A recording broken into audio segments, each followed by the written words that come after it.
তো hello viewers, আমি দেখলাম রেট্রো। আর রেট্রো দেখার পর আমার অবস্থা মেট্রো।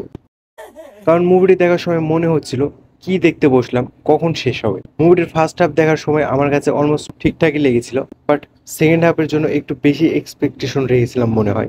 আর ওই যে ডিসঅ্যাপয়েন্ট, হতাশ করে ছাড়লো। তবে মুভিটি একদমই খারাপ তা বলতেছি না, তবে ছুরিয়া স্যারের এই রেট্রো মুভি থেকে অনেক অনেক এক্সপেকটেশন ছিল, বাট এই মুভিটিও কিছুদিন আগে রিলিজ হওয়া কাঙ্গুয়া মুভির মতোই হতাশ করে ছাড়লো।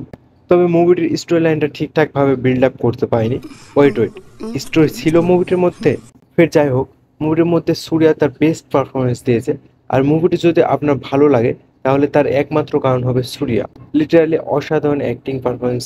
আর সকল সূর্যা ফ্যান্সদের কাছে আমার প্রশ্ন, নেক্সট কি মুভি আসতে চলেছে সূর্যার? জেনে থাকলে অবশ্যই কমেন্ট করে যাবেন। আর মুভিটির মধ্যে সূর্যাকে ক্যারাত করতে দেখিয়েছে এবং অ্যাকশনও রয়েছে মোটামুটি ভালোই, যেখানে অ্যাকশন লোকে ফাটিয়ে দিয়েছে সূর্যা। তো মুভিটি একদম খারাপ নয়, আপনারা চাইলে দেখে নিতে পারেন। ওয়ান টাইম ওয়াচেবল সিনেমা। আর ভিডিওটি এ পর্যন্তই। সবাই ভালো থাকবেন, সুস্থ থাকবেন। ধন্যবাদ।